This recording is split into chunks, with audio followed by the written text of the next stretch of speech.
branches. You can use it because this is highlighted here because of the sunlight. You can actually go back in and you can really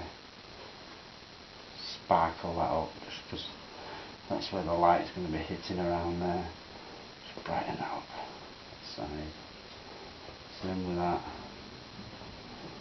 You can use your fingers just behind it. I'll show you that. So you can go down, highlight that edge with the white.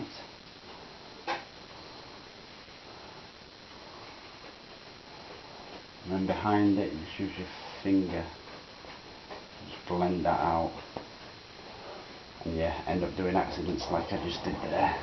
Just rub that out. Wet your finger and it'll just rub out there like that. That's fine for now. Right, so back to us dark again. Those tree trunks. And then just in here I want to come from there straight through. All the way down on that one.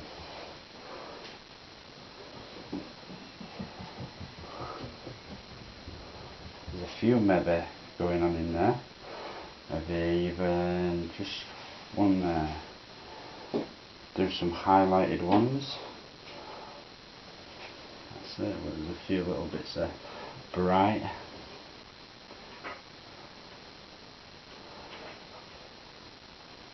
Dark behind it and light on the other side.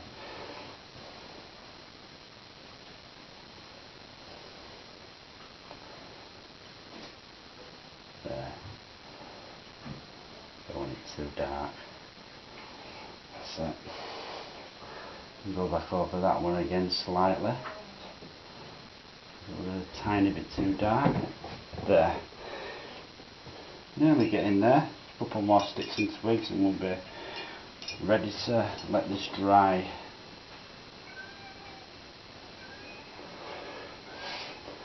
There we go.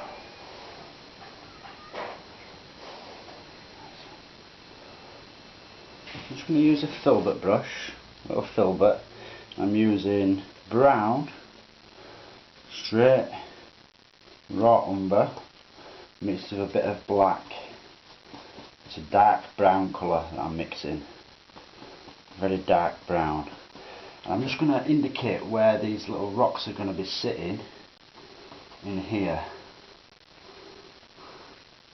And then we're going to have the waterfall coming down at this, through the middle area.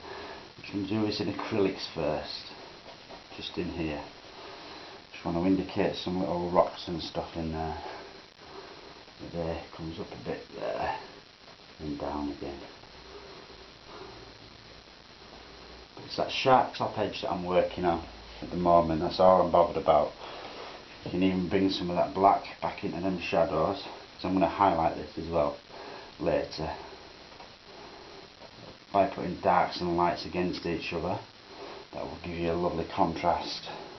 So again, the brown and the black. And just over here, I want a biggish one that's got a nice shape to it. In fact, you can go a little bit higher if you choose.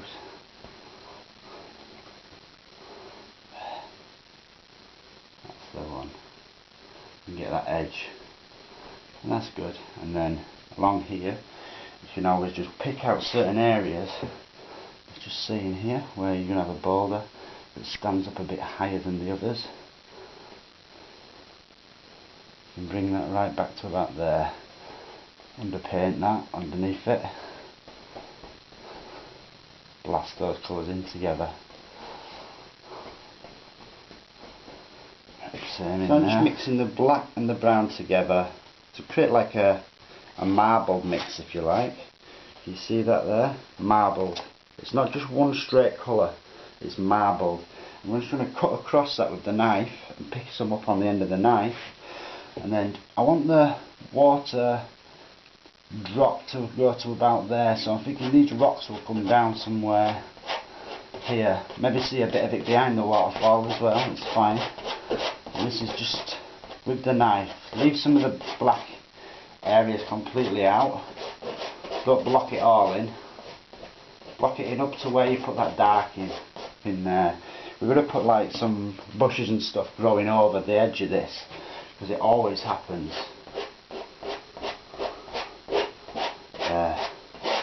Some of that brown going on for these rocks, and it'll disappear just there.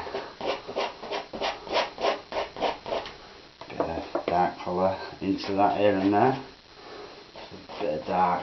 Sometimes you could just let it gently graze over the surface, like so, and you get some lovely effects with that. Just mixing those lights and darks up. Now it's still wet. You can actually mush it together in areas. Happy. That's good. Same again, a bit more of the dark. Put a tiny bit more dark into this and into this. Just down here, block that in.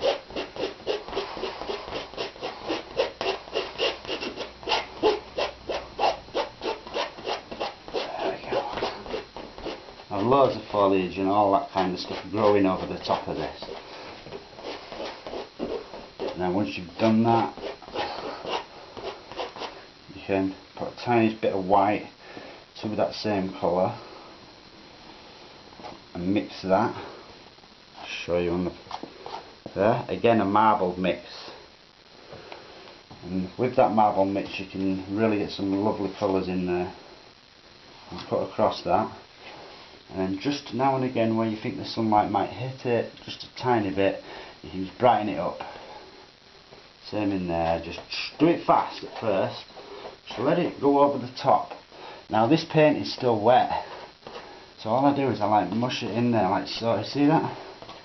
And it picks it up on the high points. And if anywhere gets too bright, we can cover it up. That's it, just let that go. There you go. That's it. And it's worth sometimes just going back with your dark again, and then just here and there putting some more darks. Still had a bit of light in with that. There. Yeah, just a few more darks in and shadowed areas. Sometimes you can, result you don't like, you can just get rid of it, go into it slightly. Just in here, and it'll just make it all sit perfect. And lights against the darks. Darker at the bottom as well, because it's obviously the light's coming from up here, so there's going to be less light, it'll be more shadowed at the base down in there, so you can scrub that in with a knife, make it darker as well. Same in here. Happy. It looks very bright on the camera, but it's not actually as bright as it looks in reality. And it always dulls down anyway, does acrylics. Remember that. It's a real tendency of wanting to dull down on you. So them darks you put in, I'm just gently grazing over the surface of them now, just to mute them slightly. So you can see it how I want it to be seen there. That should be good. Right, now what we need to do is we need to put some little trees and bushes coming over this. So I'll just clean off my knife. Use a paper towel. Don't want to let that dry on there. And then back to my fan brush. I'm going to just pull out some colours. Some cadmium yellow. Quite a bright yellow. You could use lemon yellow. You could use anything. I'm using yellow ochre, sap green, and a little bit of cadmium yellow.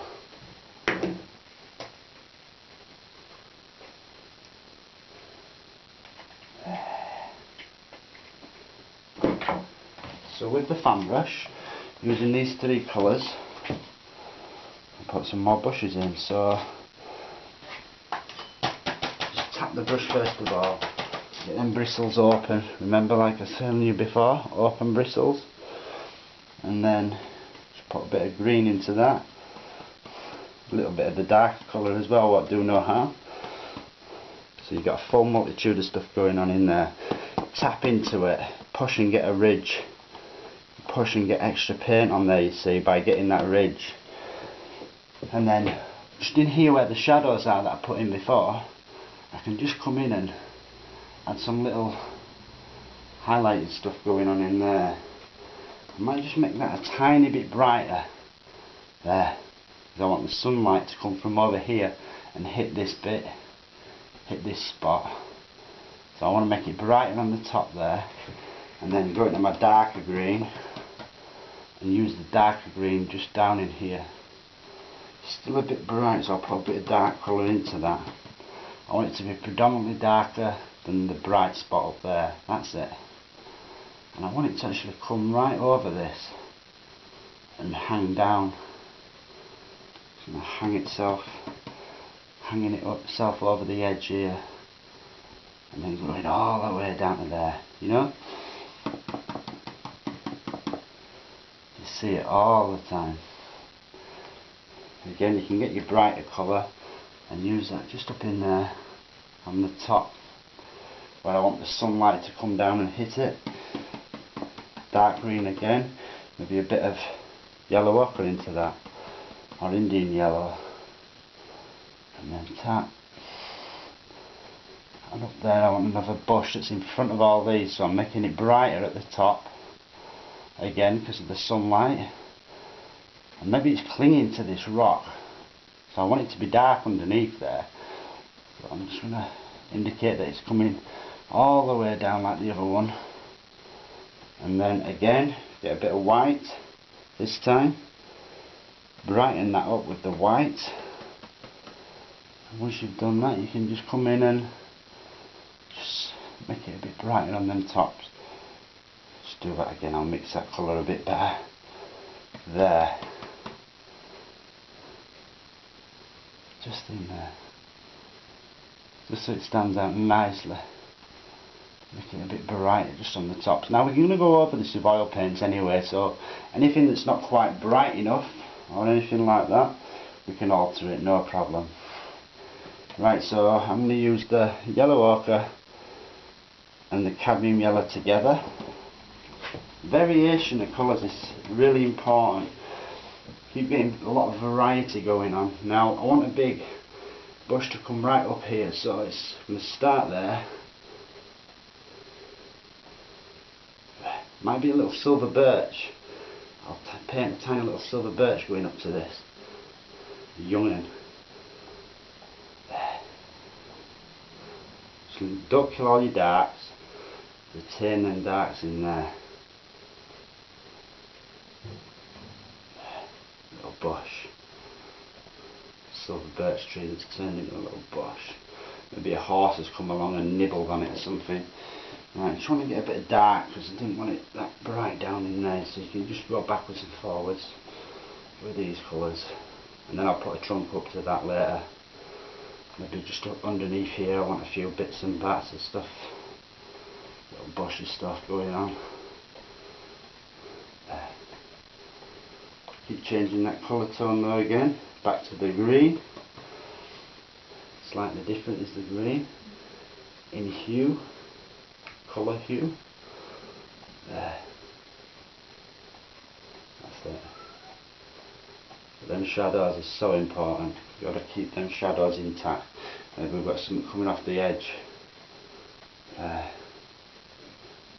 Just something growing off of the edge of that.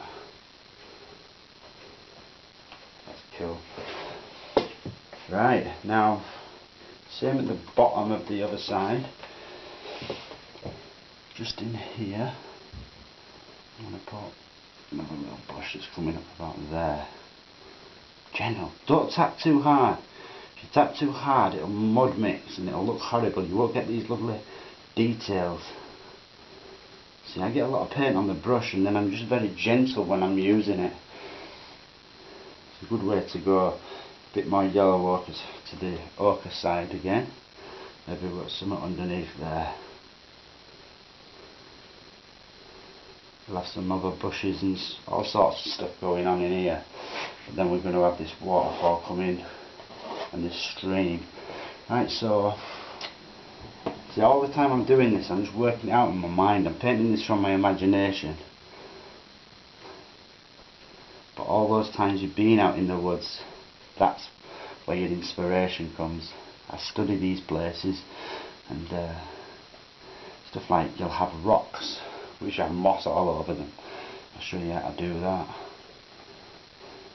You can do it just there and make it sharp. Pull both sides of the brush through the pen, make it sharp, and then where this rock is here, just there, you can just tap on the top of that, just in there, and then behind it I'll just gently tap like so.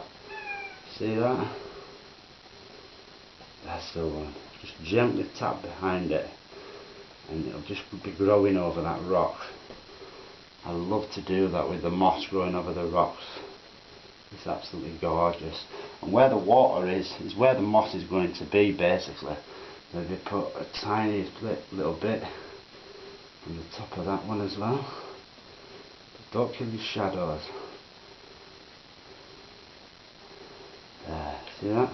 Leave that dark shadow in there, it's really important. But you can brighten that top up just a tiny bit. Just enough so it stands out in there. Just brighten it up. That's what I'm after. Same with that one. Cool. And let it just vanish away. Just vanish off into the distance. I love painting rocks like that. And then we'll have a little bit over there as well, I think. Right, so just in here we're going to have the waterfall dropping down. So just from here I'm going to put some little indications of something that you will be able to see underneath the water. Like rocks, a sandy area. Leave dark areas in between it. And then you just, I want it to get smaller as it goes away. And also less distinct as it goes away. So a lot softer in there, a bit brighter spot there, something about like that, because it's going to come off basically all the way to there. So I'm just doing this with acrylics now, and I'm doing it very loose, something about like that, because I want this to go around. Now I'm just going to use the dark colour, the black and the brown together. Black and the brown together, and then the white through that. You got one side with the white, the other side with the dark.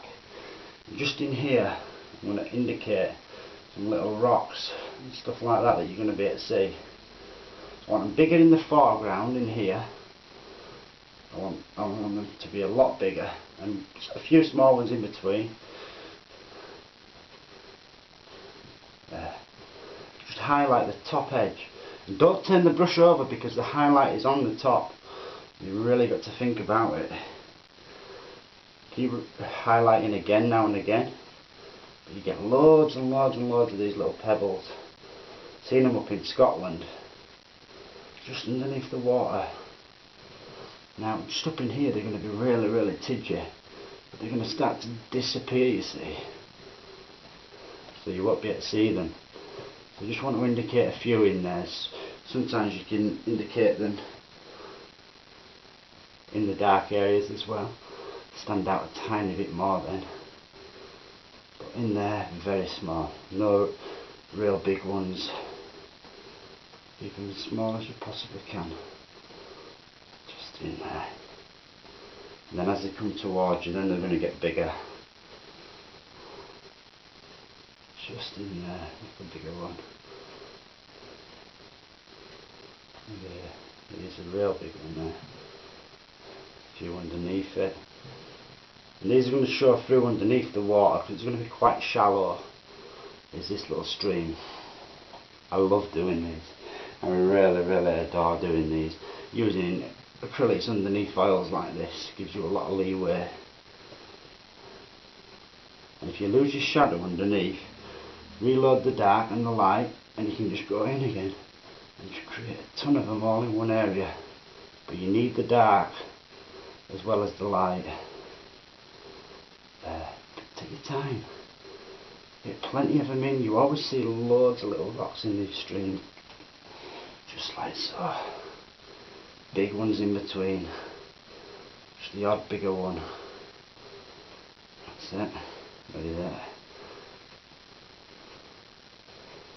There, a bigger one there as well. So they're all going to be underneath the water surface. All then.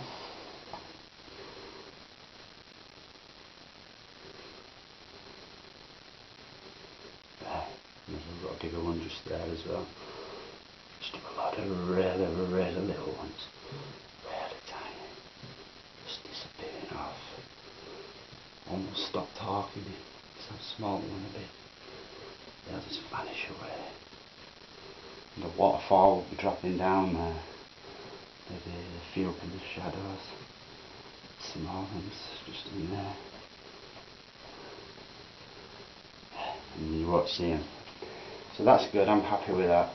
Right, we're going to call that done for the stage of the acrylics. Now we're on to oil painting. A small amount of purified linseed oil on the brush. You see it there? Purified linseed oil it is, what I'm using. And I'm just going to put a thin even coat of that over everything on the canvas basically. It goes a long way with this stuff. So you can pick that colour up and you can move it around. You'll see a glimmer when you've got enough on there. It'll just shine a tiny bit, just like it does when you glaze it afterwards, when you finish and you varnish it. It gives it that lovely sheen, and you can tell the dull areas are where you need to go over. Don't add too much. Too much is worse than too little with this. You just want just enough. See that? You can just keep, once you've got it on your brush, it'll just keep spreading in those areas. I know you probably can't see much on there, but you've got to get the whole of the canvas over the whole of the stream and everything that I've done. You might be wondering why I've done all this in acrylics and then why I'm going over the top with oils. You will see very shortly that by doing that, I can use oils in a very transparent way over the top of my acrylics. And it allows you to do it so that it doesn't mix and blur with all the greens that you've got in there. So over painting with oils is a wonderful way of painting. I really do adore it. But you cannot put oils underneath acrylics. You can't paint oil paints and then paint over the top of acrylics. If you do that, it'll peel off in a short space of time, a few years. And you want your paints to last centuries. So there, nice even, thin even coat everywhere.